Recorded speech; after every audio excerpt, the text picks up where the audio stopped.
Hi students, now we are going to discuss the topic about machine instructions and programming. This is the second chapter of your first unit. So in this first topic is numbers, arithmetic operations and characters. So let us discuss in detail. Generally, computer understandable language is machine level language or low level language. Okay, so computer are built using logic circuits that operate on information represented by two valued electrical signals. That is, in machine understandable language follows two binary values, that is zeros and 1.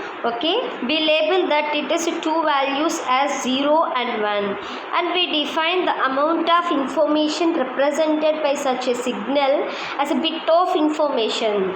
Okay, so in order to define the amount of information that is represented by such signal, we have to use a bit of information, where bit stands binary digit. Here 0 or 1 is called as binary digit. Okay, the most natural way to represent a number is a computer system is by a string of bits called a binary number. Okay, and also if you have a text character, okay, that can be represented by using a string of bits called a character code. Okay, coming to the number representation, generally consider an n-bit vector. Okay, here capital B is equal to Bn minus 1 to B1 B0, so where Bi is equal to 0 or 1. So this character can be represent unsigned integer values. Means in general, numbers are two types, signed numbers and unsigned numbers. In signed numbers, if you have a signed numbers, so there is a possibility to know whether it is a positive number or a negative number, whereas in unsigned integer, so we don't identify that it is a positive number or a negative number. Okay, so that means the name itself specifies. Unsigned means there is no sign. Okay, so we obviously need to represent both positive and negative numbers, so that's why we required a there is a need to represent both positive and negative numbers, so that's why we have to use three number systems, that is sign and magnitude, ones complement, twos complement. So in all three cases, the leftmost bit, that means what is a leftmost bit? If you have a leftmost bit 0 is there, then that it represents as a positive number. Okay, if it have a 1, it is a negative number. Okay, that means if you have a value, if you have a binary number, okay, binary number system, so whatever the leftmost bit, so the leftmost bit specifies that number is whether positive or negative. If it is a 0, is a positive number. If it is a 1, it represents as a negative number. Okay. In general, the sign and magnitude means a sign is a number that is positive or negative, and the rest of the bits in the pattern store the size of a number. So that means magnitude specifies the size of the number. Okay, for example, if you take a 4 bits 0 1 1 1, so there 0 is there, that's why that is a positive number. So rest of the bits is 3, so the size of the bit, the size of a number is represented as a magnitude. Okay. So coming to the ones complement. So ones complement already you learned in your DLD subject. Ones complement is negative of the number. That means if you have a number 1100, so ones complement of 1100 is 0011. Okay, we have to take complement of whatever the value. Okay, Next coming to 2's complement. So 2's complement means after getting whatever the value is there, after we have to convert that it as a 1's complement, then we have to add 1 to that 2's complement. Okay, one we have to add 1 to that 2's complement, then we got 2's complement. We have to add a 1 to 1's complement number. Okay, then we got a 2's complement. So this is the table for what sign and magnitude for +7. This is the value, and sign 1's complement value for +7 is the value, and 2's complement +7 value is like that. Okay, next coming to addition of positive numbers. So this is also you learned in your DLD subject. Generally how we are going to perform a addition.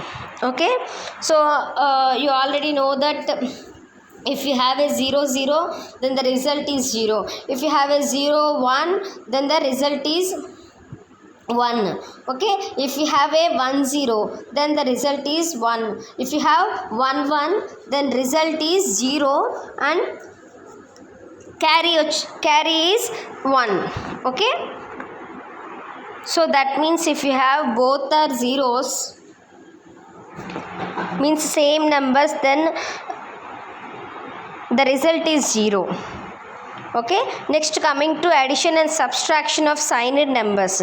So sign and magnitude system is simplest representation, but it is also most awkward for addition and subtraction operation. So for addition and subtraction operation, sign and magnitude is somewhat difficult. Means if you have a negative number, the addition whatever the addition or else subtraction becomes somewhat difficult. Okay, that's why here they use it is also most awkward for addition and subtraction operations. Okay, the 2's complement system is the most efficient method for performing addition and subtraction operation. Okay, a graphical device for the description of the addition of mod n of positive numbers is circle with n value 0 to n minus 1. So see this is the circle. Okay,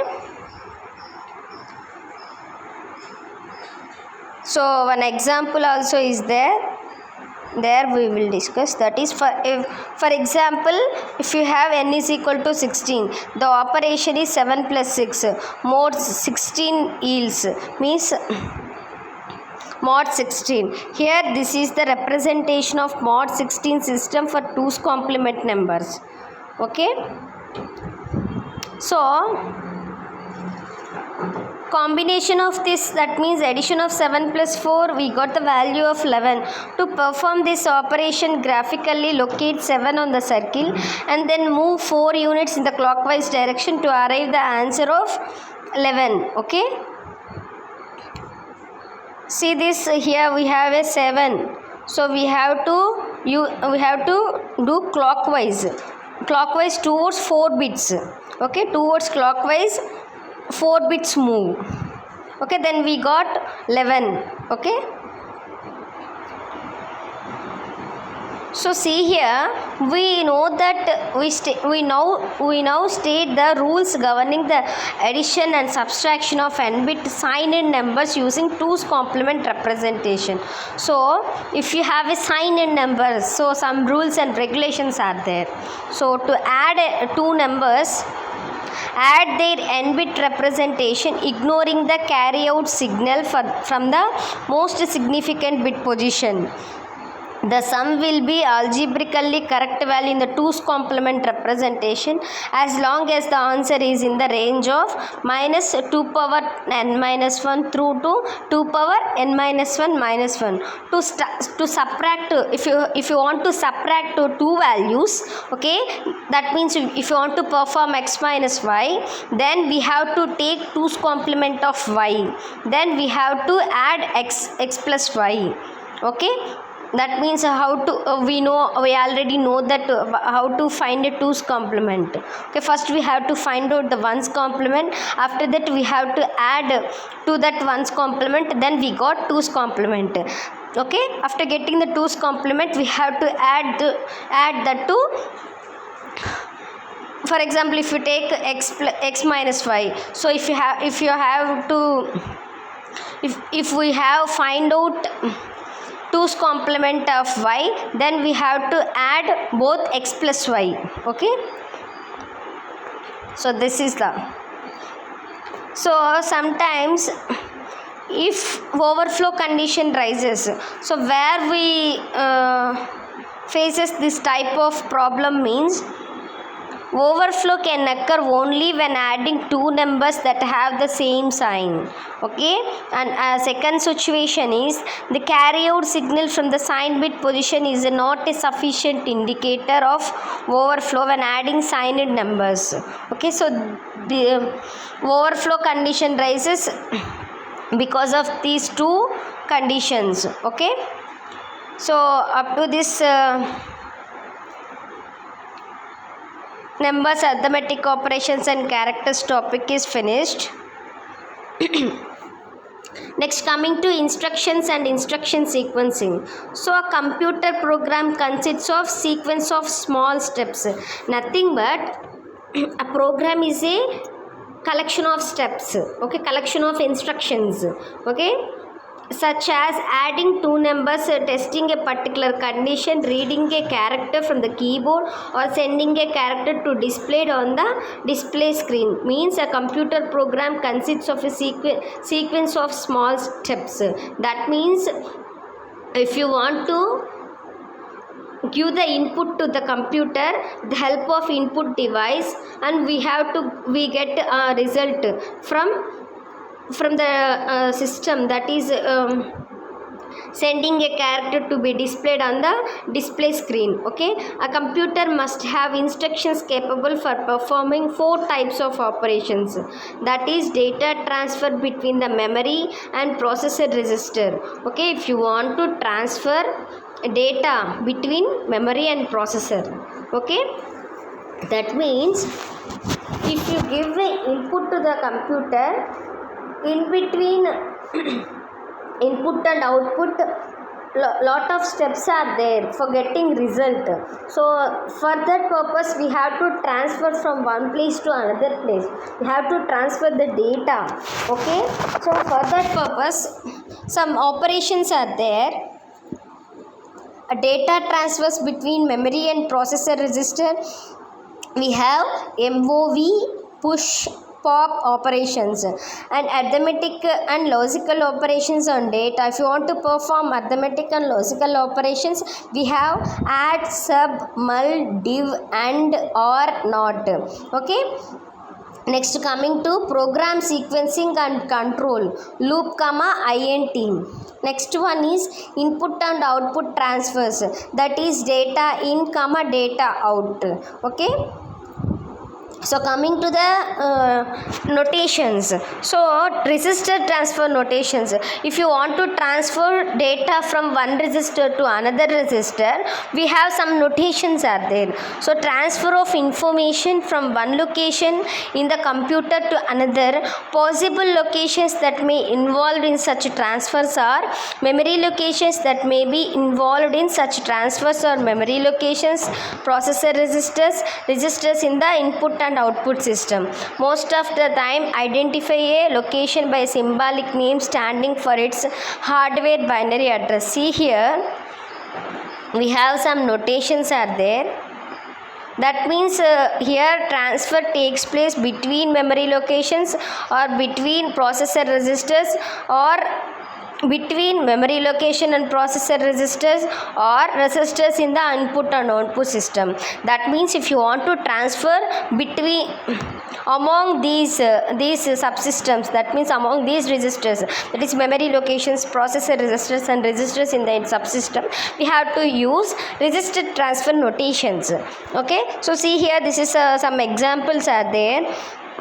So if you want to perform memory, okay, if you want to data transfer that location in that data is in memory location, then we have to perform LOC place num. So this is the example. So explanation for this example is content of the memory location LOC or transferred into the register R1. Okay, next coming to processor. So coming to, if you want to transfer data between processors or memory to processor, whatever it is, so we have to use these registers R0, R1, R2. So this is the example for this R3, R1 plus R2. So explanation for this: add the contents of the register R1 and R2 and we have to store the result in, that means the sum, into R3. Okay, next coming to input and output registers, that is data in and data out. So contents of input and output registers, data in are transferred into. So explanation for this example. Okay, next coming to assembly language notation. Okay, another type of notation to represent a machine instructions and programs, assembly language format is used. Okay, this is the move LOC comma R1, add R1 comma R2 comma R3. So how we are going to be perform these operations means, so the description of this: transfer of data from memory location LOC to a register R1. Okay, next coming to the basic instruction types. So in high level language, computer is commanded to the computer to add current values of two variables called A and B and assign the third value C. This is the representation of that. So generally, what are the basic instruction types? This is one example. Okay, to carry out this action, the content of memory location A and B are fetched from the memory and transfer it to the processor, where their sum is computed. This result is sent back to the memory and stored in the location C. So if you want to perform this action, so what we have to do means, first we have to fetch the contents of the memory location A and B. Okay, then we have to send the information to the processor and we have to perform some operation and we have to store that result into the C. Okay, furthermore, assume that instruction contains the memory address of the three operands. So if you have three operands A comma B comma C, these three addresses instruction can be represented symbolically. Okay, so if you want to represent, if you want to add A comma B comma C, then the symbolical representation of this is like that. So operands and A and B are called as source operands and C is called the destination operand, and add is the operation to be performed on the operands. So whatever the operands are there, so we have to perform on operands. Okay, a general instruction of this type has been format is like that. Okay, operation source 1, source 2 and destination. So an alternative approach is to use a sequence of simpler instructions to perform the same task, which each instruction have only one or two operands. So in previous three operands are there. Suppose that two addresses instructions, that means add A comma B. If you have add A comma B, so the general format instruction, two address instruction format is operation source comma destination. Operation source 1, source 2, destination is the, if you have three addresses, okay, then the instruction representation is like this. If you have two addresses, the instruction representation is operation source comma destination. Okay. Okay friends, now we discuss next topic in next video. Okay, thank you.